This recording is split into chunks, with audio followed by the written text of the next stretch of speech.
Hello, everyone, and we're here with the main man. Look, dressed for the part, I must say, Lee.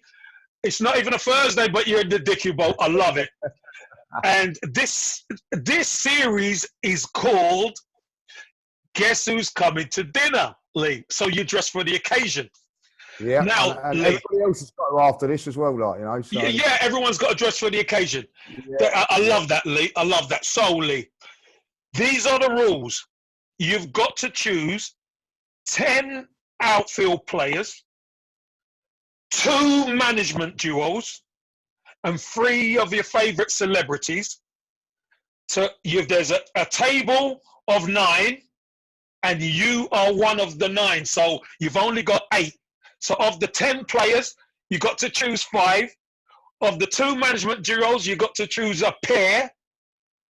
And the 3 favorite celebrities, you get to choose 1. And if we have enough time, you can tell me what your starter, your main, and your dessert will be, and we might even get into what the old sherbets will be as well. 2 of the sherbets, right? So Lee, who's your 10 outfield players? Very, very difficult, this one. So obviously, I've gone for a few Arsenal connected, but a few from the outside of football as well, like, you know. So yeah, my 10 are Hristo Stoichkov. Stoichkov, right? I really liked him as a player. Rivaldo, oh, player. Like, I really liked him as a player there. And one of my real all-time favourites was Zico. Fantastic. So there's Zico. 3, yeah. And then I've you got, like a legend, don't you? You like a legend. I do like a legend. Eric Cantona is my other one from outside the Arsenal. Right, yeah. Moving on to the Arsenal boys, I've gone for, surprise, Charlie Nicholas. Yeah, Charlie Nick, yeah. Charlie Nick. David Rocastle, you know what I mean? I would have loved to have invited him, like, you know. Yeah. I know that he's not with us no more, but I still think that we should be allowed to have that one in. 100%. So I've gone for that. Paul Merson was another one of my favourites coming through. Yeah. Nice. Ian Wright. Right. God, this is a tough one, Lee, I tell you. It's a tough one, this one. Patrick Vieira. Wow. You know, right. And my favourite player growing up as a kid, Liam Brady. Fantastic. Right, so that's your 10 outfield players. Who is your 2 management duos, Lee? Well, the 2 management duos are Arsene Wenger and Pat Rice, and George Graham, and of course the late Theo Foley, which is a shame. Yes. You know, so they were my 2. Wow, that's a hard one. So we're getting to your celebrities. Get to your celebrities, because I'll tell you where we're going to have the fun is eliminating the people. Yeah. That's going to be the fun.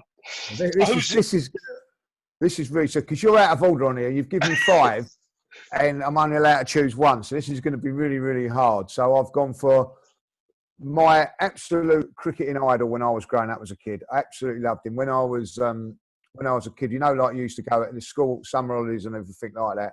When Jeff Boycott was batting, people, you know, those days when you was a kid, people come knocking for you, didn't they? So yeah.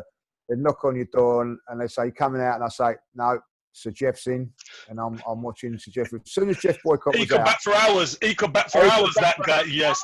I didn't, you know, I'd have my sandwiches and my drink waiting there, and if he got out early, I'd go out with my mates. But if he was stayed in all day, I'd sit there and watch him all day. Absolutely love him. Follow Yorkshire because of him, like, you know, go to Yorkshire games quite a lot, all because of Jeff Boycott. So he'd have to be in the 5. Yeah. 2 tennis. I'm a big tennis fan as well, as you know. So my 2 biggest, well, 3. I've got 3. This was really hard because I've 3 tennis legends, like, you know what I mean. Andre Agassi, John McEnroe, and Ivan Lendl were all my 3 favourite, but I've had to go with John McEnroe and Andre Agassi. They were probably just slightly above them. Lendl. So I've got right, just slightly above Lendl, like, you know. So okay, so you got Boycott, Agassi, and McEnroe. Yep. And I've gone for two actors then, like one you'd be surprised about. No, it's And, all right. I don't mind it. Go on. one, like, you know, so I absolutely adored the Arvida St. Pets. You know what I mean? Right. Yes. Yes. Absolutely loved them, like, you know, when they first come out, I used to video it, and it was on a Friday night, and stay in every Friday night and watch that, and then come home and watch it again. Just absolutely excited by it. Yeah. And my favourite character in that was Oz, Jimmy Now. Jimmy Now. Absolutely. Got all these records, but we'll keep that quiet. You know what I mean? Absolutely love Jimmy Now. So Jimmy Now. Jimmy Now is in there, like, you know. And my other telestar, TV star, film man was Telly Savalas. Now, Kojak man. I loved him. His films, he always played the baddie in the films, you know what I mean, apart from Kelly's Heroes, I think, and Battle of the Bowls. But other than that, he always played a sort of villain. And he's bald. He was a star, you know what I mean? So Telly Savalas. Have you got a lollipop there? Have you got a lollipop there, man? Who loves your baby? Who loves your baby? Yeah. Right, Lee. I just absolutely loved him. So that's what I've gone for. Lee, I've got to say, you have got a hard task choosing these guys. Okay. So I'm going to go with, tell me your management duo first. Who are you going to go for? You know, I was going to do a little sneaky one, but you told me I weren't allowed to do this, and I was going to stick George Graham in as one of the players, so that I could have got both of them there, but wasn't allowed to do that. So I've gone for Arsene Wenger and Pat Rice, and the reason I've gone for that is that Pat Rice was about in the George Graham era. Yes, so he could do stories about that as well. So I felt that I'd get the best of both worlds out of that. And of course, with Arsene Wenger, I just love to listen to what he's got to say about, you know, building the Arsenal side and what went wrong towards the end, Kev. You know what I mean? I think it would be a fascinating chat over dinner. Yeah, over dinner and over the starter. I think that would be fantastic. Like, you know, so Arsene Wenger sat beside you. He's definitely got to be sat beside you. He's got to be beside me. He's got to be sits. I think you could swap around, but yeah, for the first course, Arsene for the starter is beside you. He's got to be there, like, you know what I mean, he's next to me on the starter, like, because I think, you know, I can't wait for his book to come out because I just think it'd be fascinating. But hopefully, it'll be telling the truth and everything like that. But I just fascinated to know, you know, how he built the side in those great sides, and then, you know, the downfall of him as well. I just think that, you know, I just think it'd be fascinating to hear what he's got to say. So yeah, brilliant, mate, brilliant. Okay, so you've chose your management duo, which is great. Yep. Let's go for your celebrity. You could only choose one, Lee. Bang out of order on this one. Bang out of order on this. You know, I love Jimmy Now, Telly Savalas. I love them all. But I'm going to have to go for Jeff Boycott. Right. Okay. You know, when he was, when I was growing up, he was an absolute hero. And I know people will say, "Oh, he was boring as a batsman and all that." Like, maybe he was, but I've been lucky enough to been a show of it. Very funny man as well. Very dry, good humour. Yes. So so Jeff Boycott would have to get there. Like, he wins out. He'd come in with his cricket pads on and his helmet and everything, wouldn't he? Like, you know what I mean? Just so I'd have to go for him. Love that, Lee. Okay, right now we're getting to a difficult part. Now you've got to choose out of your 10 outfield players. You've got to choose 5.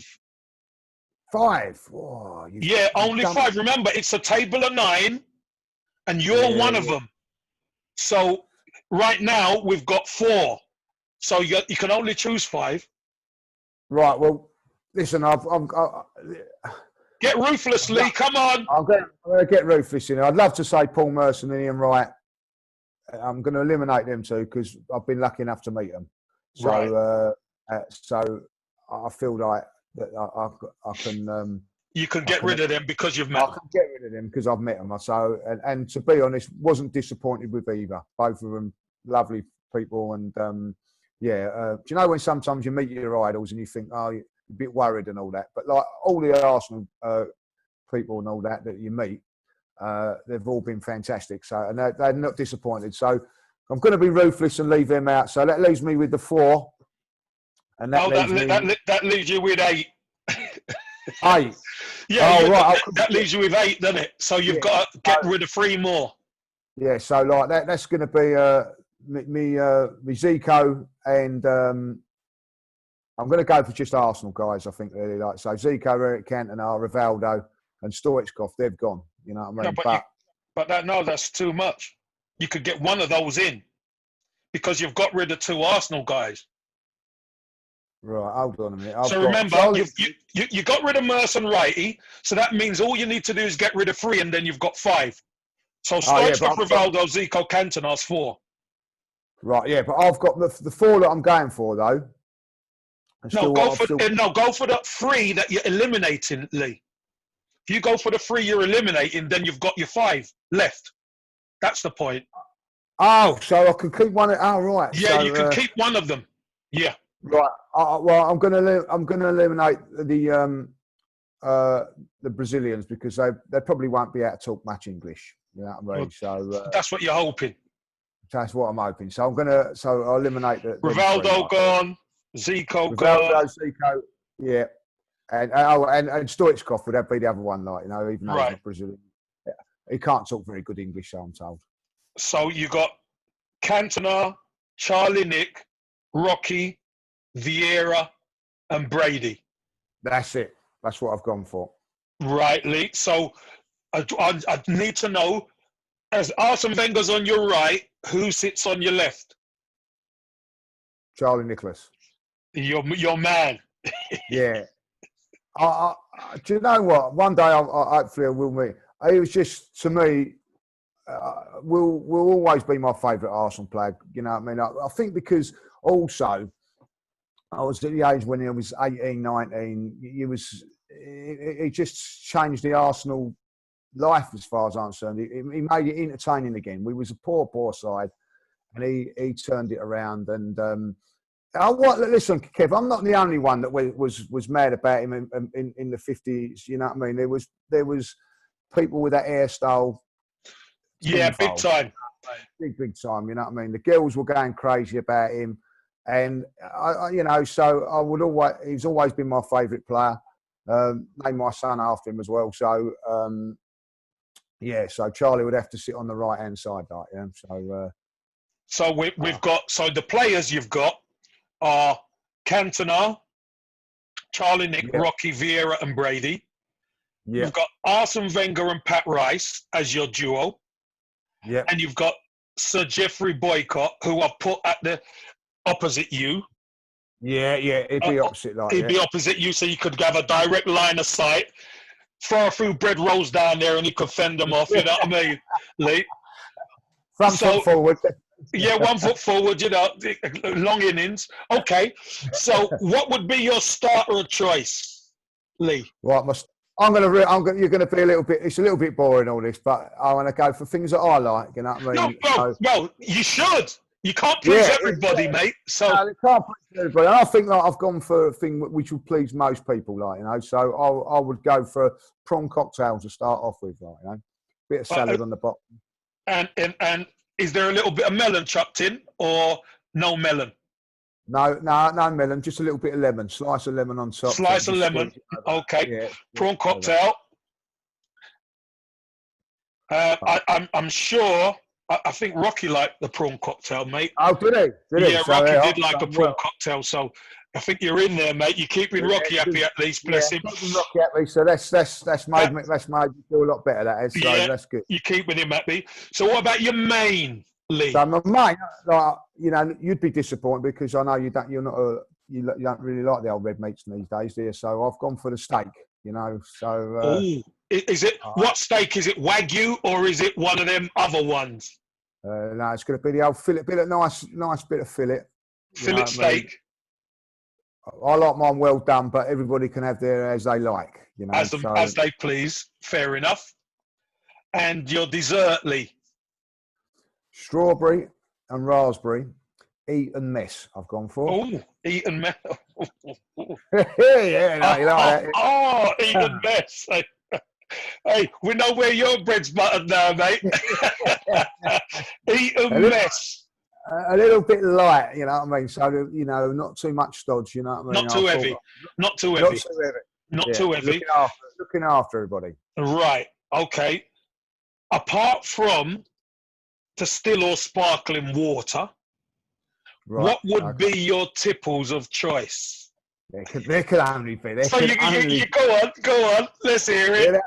Like, a little bit of champers to start off with. Oh, Charlie. You're keeping Charlie at me. Charlie at me, you know. I'm sure Jeffrey would be happy with that as well, like, you know. So I think a little bit of champers to start off with. I'm pretty sure Arson would, and Patrick might like a little dibble of that as well, like. Yeah, so, a little bit of champers, yeah. Yeah, I think that they'd like a little bit of that as well. So so that's what I've gone for, and then just for myself and a few others, a few lagers as well, like, so bottles of lager on the table as well, like, you know. Bottles, or should we say halves, Lee? Halves. Halves, well, yeah. Bottles, yeah. Halves of lager, like, yeah. Halves of lager. Free flowing halves of lager. Right, now I'm going to chuck a curveball in at you, Lee. Go on. Out of the celebrities or the players that you haven't chosen, you have to choose one of them to serve you. Who would it be? I know who I'd go for. I think you know who I'd go for. Should we go? Who would you go? Would you go for? No. This is yours. But just I saw, as soon as you mentioned the name, I thought, yeah. We should go. I think we go to Ian Wright as a server. Like that, right. He won't be happy with that. I could tell you that. Let's just wind him up a little bit, like, you know. The waiter. It'd have to be him or John McEnroe, but let's go Righty, because he'd have Righty the waiter. He would have the hump. He'd be smashing things, wouldn't he? He wouldn't be happy, like, the eating mess will be in your lap, mate. I tell you. Yeah, he'd be spilling it all down me, going, here, I'll go on. You know what I mean? Because he can be a bit feisty, so we'll go that night. We'll put Righty in for fun, like. You know what I mean? Well, I'll tell you what, Lee. I quite like this table. So let me just recap for you. You've gone for, and you could change only one if you can. If you want to change, you can only change one. So you've gone for your head of the table. I've made it a circular table so everybody feels part of it. I don't want it too long away. So to your right is Arsene Wenger, Pat Rice. Yeah. Next to him is Eric Cantona. Then you got Jeffrey Boycott opposite you. Yeah. You got Liam Brady. You got Rocky, and then you got Charlie Nicholas right beside you. You missed out Patrick Vieira. He's got to be in there. Patrick Vieira is beside Liam Brady. Yeah. So you got Arsene Wenger, Pat Rice, Cantona, Charlie Nicholas beside you. You got Rocky, Brady, Vieira, and Jeffrey Boycott. Yeah. Is there any of those that you would change, Lee? Sorry, and Ian the waiter, right? Waiter, right. Could we have like another waiter doing the drinks waiter? What about a drinks waiter? Could I throw one in there? No. It's going to be right. Do you remember that Carry On film? Do you remember Carry On Abroad? Right, he's the waiter. He serves the food. He's the chef. He's everything. Right, he's overworked. He's going to be very busy, isn't he? Like, you know. So Lee, who would you want to serve your drinks then? I would have to go John McEnroe. I'd have to go John McEnroe. Well, you'd be wearing the drinks, McEnroe. You can't be serious. He wouldn't be happy with that, would he? Like, I mean, no chance. I've got a bad waiter service. I'd say, like, yeah, I mean, that would be a bit. You got bad service. With their bad service, you know what I mean? New balls, please. The waiters walked out. They've both gone out of 5 minutes, you know what I mean? Oh, they'll have a laugh, won't we, with them too, like, you know what I mean? So, You certainly will, mate. But do yeah, you know what, Lee? Do you know Lose what, Lee? Here's the great thing about what you've chosen there. I think you would have some great conversation at that table. Yeah, yeah. I really think you would, especially once the champagne kicks in. You might get Arsene to loosen his tongue a little bit. Yeah, yeah. Because Liam Brady, of course, he went through all that era because he was to do with the youth and all that, wasn't he? Yeah, so he was head of the academy, wasn't he? So yeah, so you know, it'll be interesting to. One thing I'd like to ask Liam Brady was the ambition, you know, because obviously he left. Did he feel that the ambition wasn't there at Arsenal? Is that why he left? Like it, you know, it's always been sort of. In 1980. Yeah, and it's always been levelled at us a little bit, isn't it? Like, you know, the lack of ambition at the club, even in those days, because we lost, of course, in 8 and Frank Stapleton as well in that time. Two of our biggest sort of, you know, academy players. I know that they were Irish lads, but they come through the academy. And everybody loved Liam Brady, you know, so I would like to ask him a few questions on that. I would also, I'd have to ask Patrick Vieira, you know, how close he was to leaving the Arsenal, and did that really mean that one of the reasons why he did eventually leave, because he left at 29. I was absolutely gutted when he left because I felt that, you know, we'd hung on to him for dear life when Real Madrid come the year before. And then at the end of that season, he just went to Juventus, and I felt like that was a little bit strange, but you know, what a wonderful player he was. You know, this lockdown thing, I said it before and I say it again, watching the old games back, Arsenal would not have won the things that they did if he wasn't in that midfield. You know, absolutely superb. He was a huge, huge player for the football club. What would you ask Pat Rice, Lee? I would ask Pat Rice, well, I've asked him a few. I have met Pat Rice. I asked him a few questions about yourself, but no, I would ask him. Very complimentary, by the way, he was. But I would ask Pat Rice about the George Graham era and then what it was like under Arsenal. The transition, transition, yeah, like, you know, because I'm led to believe, you know, that Pat was a bit feisty in the dressing room and things like that, and of course Arsene Wenger wasn't, and he had to sort of curb that. But I also think that, which people don't realise, is that under Pat Rice, Arsene Wenger had his best time as well. People true. Say David Dean when David Dean left, but you know, if you look back, we won all our titles with Pat Rice as a number 2, so they had a good combination there. And as you well know, you know, I've been lucky enough to meet him as well.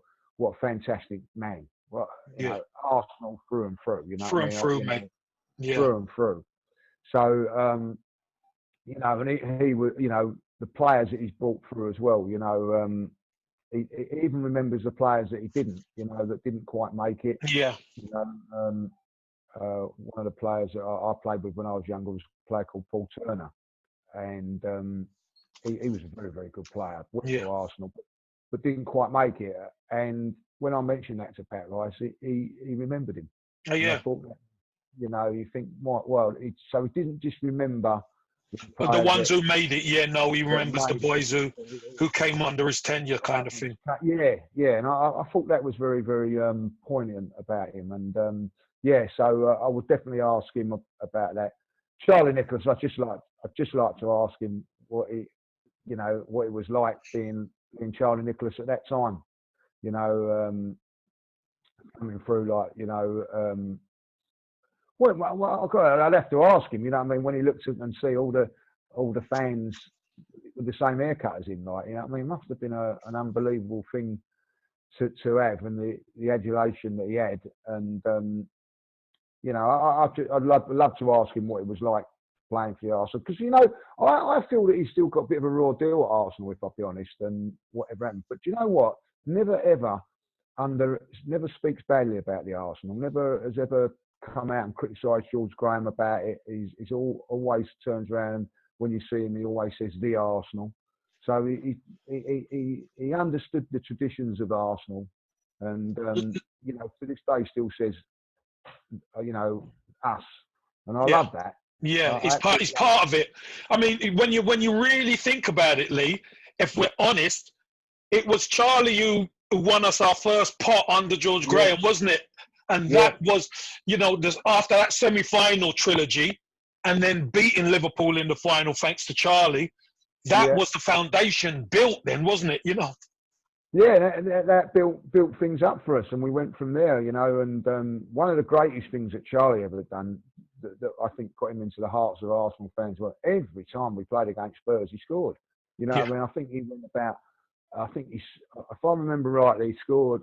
You know, people will correct me on this. He scored after a couple of games against Wolves away from home, and then he didn't score for ages. And then I think he was on a 9-game unbeaten, you know, a 9-game with goal drought. And then along comes Spurs, and he smashed in a couple, you know. And then listen, the Spurs were a tough cookie then. Graham Roberts and Paul Miller at the back and all that, yeah. So, but he used to just go there and score all the time, and then that fantastic goal when we beat them 3-2 at Highbury when he jinxed round everybody, you know. So and he, do you know what? Charlie always done it against the better sides as well. Scored against, you know, Man United, Liverpool, as you say, in that cup final. Yeah. So, yeah, I think, do you know what? I would love to know. Go back to that day. Go back to those days and have social media now and see what people. There would be arguments going on about him. You know what I mean? Because you know what I mean? Like, there would be murders, Lee. You know what I mean? There'd be people arguing, falling out left, right, and centre. You know what I mean? Because perhaps he didn't dazzle as much as he should as a player, but the personality and everything else just made you love him. You know what I mean? If he had a bad game, you know, like I would never criticise it. You know what I mean? It would always be somebody else's fault. You know what I mean? No, Charlie was iconic though, wasn't he? He was iconic. And you know what, Lee? I used to do his boots, right? And he was so funny. He was a great lad as well. Really good. He was boisterous. And we used to have a coach driver called Bill Grays. And he used to have a massive nose. And Charlie used to torture Grazy. You know, Jimmy Durante, you know, that's no banana, that's a nose, he used to say to him. Bill Grazy used to slaughter your Scottish git and all that. And a lot worse, you could imagine Scottish twat and that. But it was so funny. Charlie was brilliant, mate. He wasn't, you know, he was. He's an icon. He's an icon. Yeah. He's like, you know, and when he's on Sky Sport, you know, people always ask me, you know, a question: who do you follow up in Scotland, Rangers or Celtic? And to be honest, I like them both. And the reason that I liked Rangers because it was just, you know, like Rangers, and Celtic because Charlie Nicholas was there. So I've got no affiliation or allegiance to any of them. Yeah, one, like, you know. So, but when Charlie went back there, I don't know if you remember, Sky Sports just sort of come out then, and they was just doing the Scottish football, and I got that just so that I could watch Charlie Nicholas in Scotland, you know, and you know, fantastic. He's doing Sky and all that, and everything like that. Unfortunately, he's not on social media or anything like that, so you can never, you know, connect with him or anything. Connect with him like that, you know. So, you know, but yeah, just an absolute. Yeah, one day hopefully I will get to meet him. You know what I mean? And but yeah, I'm sure you will, Lee.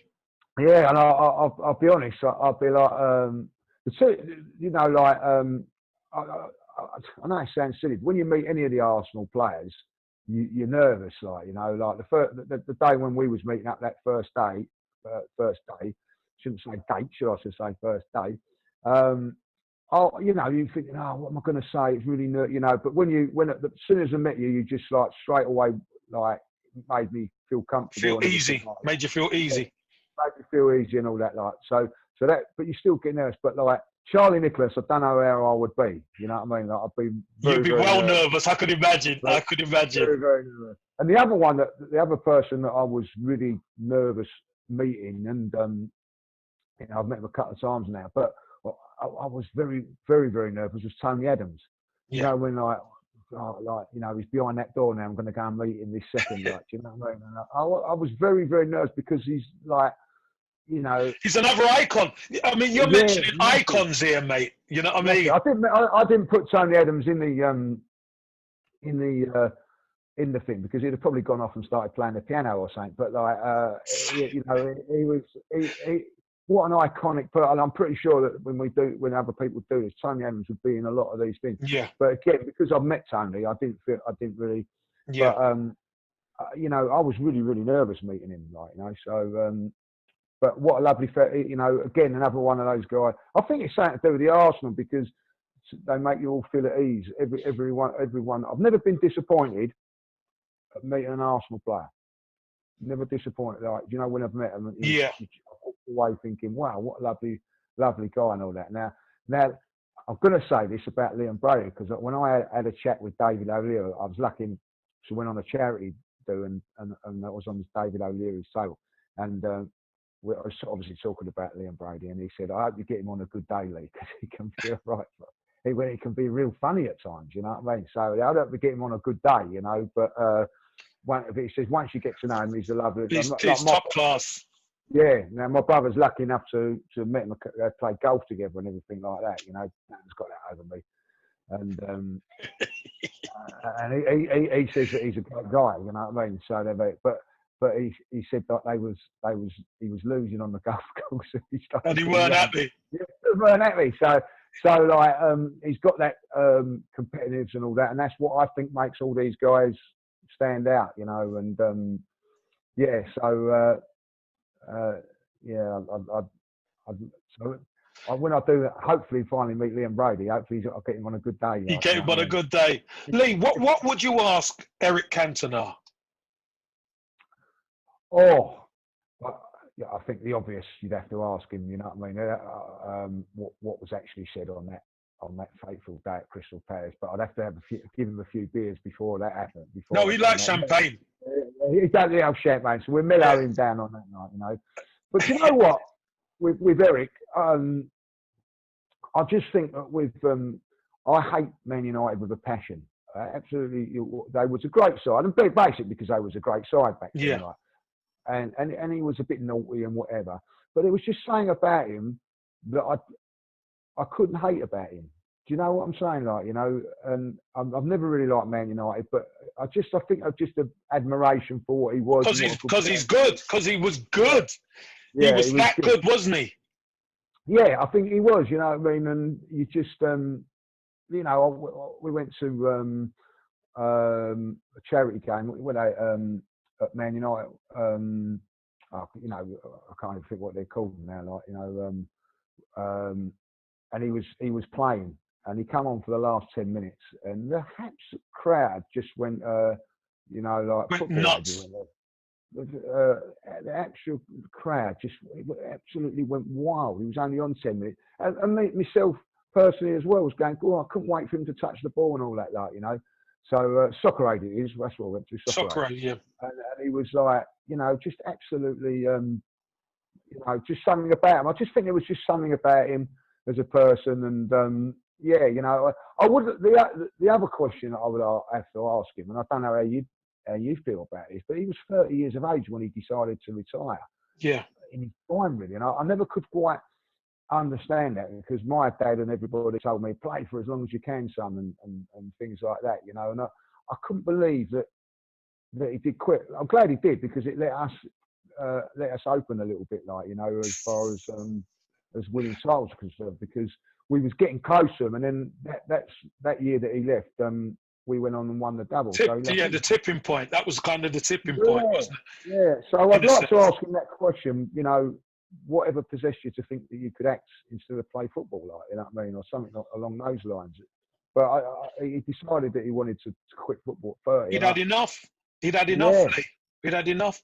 Look, and you know, this is the funny thing about it, Lee, is when you're on the outside looking in, and you play for fun, but you respect obviously the professionals.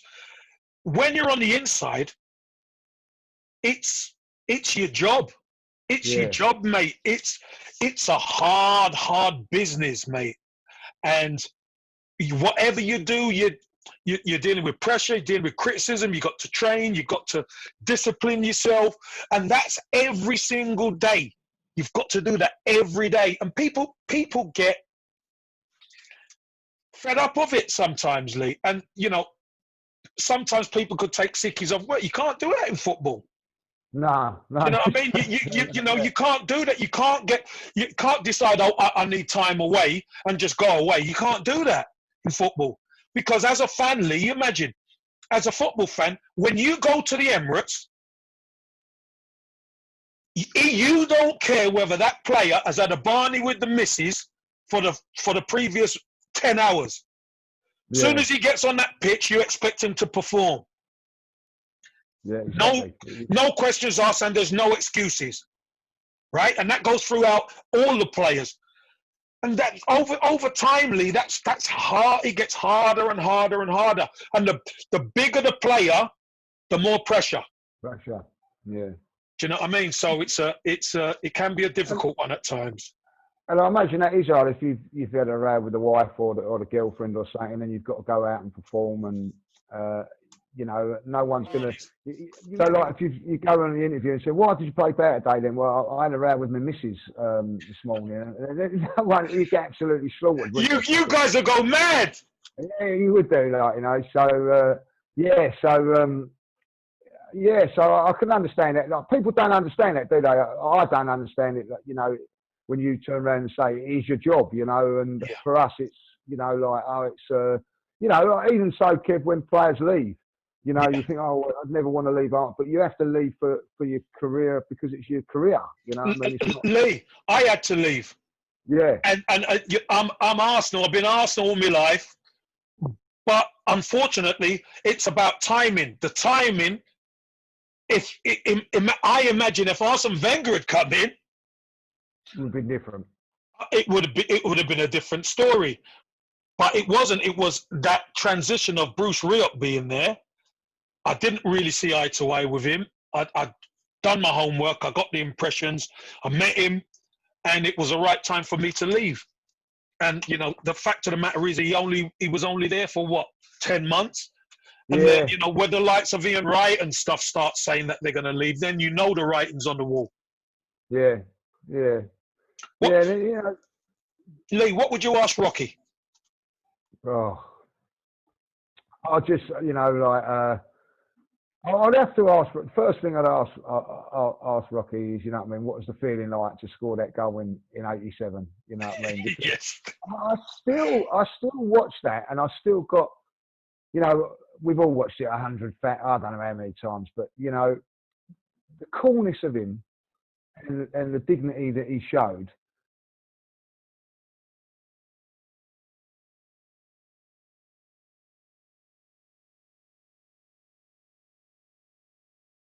It's something that you know, I'm in admiration. You're baffled, aren't you? You're baffled by it. Yeah, I'm baffled by it because, you know, this is the guy that was as passionate as, you know, as you see in '89. There was a real, I'm not saying a driven. I wouldn't say nasty, but there was probably a bit of a nasty. But he had that aggression and he had everything. As you always said, he could tackle and put himself out.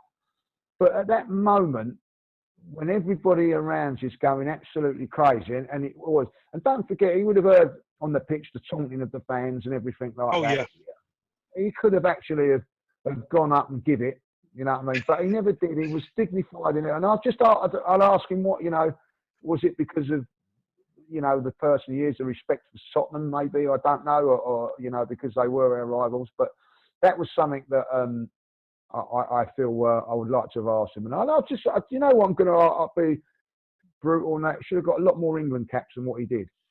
He should have been in the England team, I think, you know, tenfold times more than what he did. And I would just ask him that, you know, was he a little bit bitter towards his England career or whatever? Because I don't think a lot of players in that Arsenal era never got the recognition they should have done for England.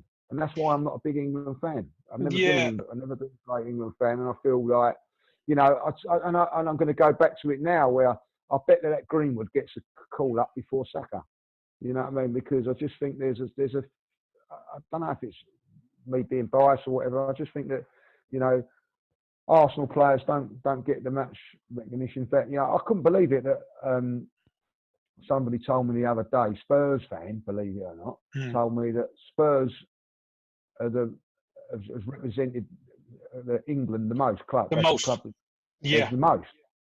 Well, that tells you it all, doesn't it? Like, you know what I mean? Like, from that point of view. Arsenal have had the highest amount of players in one team, England team, which was 7. Right. But Spurs players over the years have had more players representing England than anybody else. Than anybody else. That's Man United, Liverpool, and everybody, you know. Yeah. But I look back at those sort of things, and it's not necessarily that successful teams win. I look back at Liverpool, and you think like some of the English players that they had played, did have players played like Phil Neal, but Sammy Lee never got the recognition that he deserved as a player. And Jimmy Case, like Jimmy Case, Terry McDermott, players like that hardly got that many international caps. So I don't know why. And I just felt that Arsenal had this fantastic back four, and fantastic midfield, young players like David and Rocastle. Paul Davis never got recognition for England, you know. Yeah. And I always found that a little bit strange and a little bit, you know, people say I'm a little bit bitter. I am a little bit bitter about it, you know. I remember, we won the league in 1989. 1990 World Cup, not one Arsenal player went to the World Cup. Yeah. You know, so, you know, I've never been a real England fan, Kev. I've never, you know, we spoke about that before. Yeah. You know, it's never been the big thing for me, but I'm hoping that if Saka gets in there and I've got that feeling he might get left out a few times, and I'll start getting a bit bitter again towards it. You know what I mean? So yeah, no. But the thing is, Lee, you make a great point, because with so much talent, and you tend to find the majority of the squads are made up of the best teams. Yeah, yeah. And that's the way it always has gone. But for some reason, it never turned over with Arsenal. No, it never did. Look, I can go back. You know, and do you know, this is a funny story. This is Ray Parlour was like the best player in 1997 to 98, our double winning year. He was the best player in the whole of England. He was superb that season. Goes to the World Cup, doesn't go to the World Cup. They bring in Darren Anderton, who played about 10 games. And I remember sitting on telly, and I go, if I ever see that Glenn Hoddle, that's one thing I'm going to go and tell him. I mean, Ray Parlour should be over Darren Anderton any time. And we was walking in a shopping centre, and there was Glenn Hoddle. And my girlfriend at the time turned around and said, like, well, go on, go and say something to him. I didn't. You know, the cat got your tongue. The cat got your tongue, mate. You know what I mean? But I did feel like it, like, you know, why ain't it? But again, you know what I mean? That was a strange decision, you know what I mean? Like, you know, it was the best player. He was, you know, we just won the come off the winning the double, and Glenn Hoddle chose Darren Anderton over him, and I just felt that, you know, ridiculous decision. So again, I think sometimes you look at the form players that should have gone, and then you look at the players that, and then no disrespect to Darren Anderton, but Ray Parlour was by far the better player at that time. Yeah, exactly. So you pick the form player, don't you? And I think that's what tends to happen. The managers don't pick the form players. No, I don't. I think that was it. Ian Wright got left out of one. I think it was not. Was it 92 when he banged in all the goals in the Euros? Graham Taylor left him out. You know what I mean? Like, how can you leave out the top goal scorer of the league that time? You know, I think he got that. He was on fire that first season. And he got left out of it. And you know, you scratch your head at times of some of the. You ever look back at some of the squads that were picked? I'm not saying the first 11, some of the squads, and some of the players that got in, and you think to yourself, well, how comes David Rocastle wasn't in place of him? That's what I look at, you know. So I just think that, you know, Rocky was probably one of the best players of his generation, in my opinion. That's not being biased, you know. It's the truth. Lee, a lot of fans think the same, actually. A lot of fans up and down the country think the same. Yeah, you know, not because of what he was and whatever, like, you know, that. Do you remember that step over he used to do? He used to do this step over. And pull every bloody defender doing it. You know what I mean? Like, and I'll try and do it on a Sunday with my mates and all that, and I couldn't do it. You know what I mean? But the thing is, you know, Lee, you know the thing is, you know he's going to do it, but you still fall for it. That's the side of a great player. Yeah, he had that to an art, didn't he? He had Yeah. that to an art. You know what I mean? And I think, unfortunately, I think injury did sort of suffer a little bit. But from 87 to 91, I don't think there was a better right-sided midfield player Yeah. in the country. And I don't know, you know, you probably know more than me how many caps that he got, but it weren't that many. It weren't that many. And I remember him being left out of a few, and you know, he never moaned about it or cried, never said anything right or wrong about it. But I just feel that was always a little bit of it bugged me. I'm going to be honest. It bugged me a little bit that you know, he didn't get as many caps. Michael Thomas was another one that didn't get recognition in there. It's another dig at Arsenal, mate. Yeah, I think it was. I can understand to a certain degree with Nigel Winterburn, with Stuart Pearce. I could get that. But then there was times when Stuart Pearce went in and they'd played Tony, is it Dorigo? Dorigo. Dorigo at Leeds. And I thought, well, hold on a minute. You know what I mean? Like, you know, but this is a guy that's lauded in our parts, you know, that famous back five.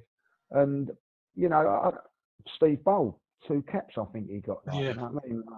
You know, when you look at some of the centre halves that have played at that time, you know, it's ridiculous. You know what I mean? Tony Adams was even left out for a couple of years, made 1 mistake or 2 mistakes and was left out. Yeah. Other centre halves, you know, have been still doing it and playing. Yeah, you know and still playing. Yeah. You know what I mean? So I just feel that it was a little bit like that, you know what I mean? And I think like, yeah, people could turn around and say, oh, well, Dave Seaman was about all that time. He was. But, you know, he had a tough time getting into the England team to start off with. You know That's what I mean? right. It wasn't plain sailing for him until he got in there, like, you know what I mean? They tried to look at everybody else before they chose him. So, yeah, I'm a little bit disappointed by that thing. And that would be one of the, I think, disappointments with David, you know what I mean? That he didn't get the recognition he did internationally. But, you know, listen, when we talk about best teams, Kevin, he always gets in mind on that right hand side, and that's, you know, we have had some fantastic players, by the way, out there. But he was just for those few seasons, and I just think with David Rocastle also, Kev, that he had the you know, we talk about Charlie Nicholas as being the he was the one that you felt on the terraces you'd pin your hat on him. He was the one that you'd feel like he was like glue, wasn't he? He was the glue. Yeah, he glued it all together. You know, and I think that the fans at the time would say, like, you know, yeah, we love we love Charlie, and you know, blah blah blah, Paul Merson or whatever. We're like the little iconic players, if you know. But this was the one that you'd your staple, isn't he? Yeah. You could count on him. You know, he's going to give you 110% every week. He's going to rattle into tackles. Yeah. Yeah, exactly. You know what I mean? And I know Paul jokes about it, and you know, when we played Notts Forest, Paul Merson would say, "Oh, I'll have a little go on the left wing here," and he'd send Perry over to the right, wouldn't he? Like, yeah. For Piercy. You know, David wouldn't. Rocky would say, "Oh, I'll take on Stuart Piercy." Pearson. Yeah. And that was the admiration that I think that you had for someone like David Rocastle. I don't know if you remember, Lee, before we finish, there was a game at Highbury, Arsenal versus Forest. Rocky got kicked from pillar to post by Stuart Pearce. I don't know if you remember it.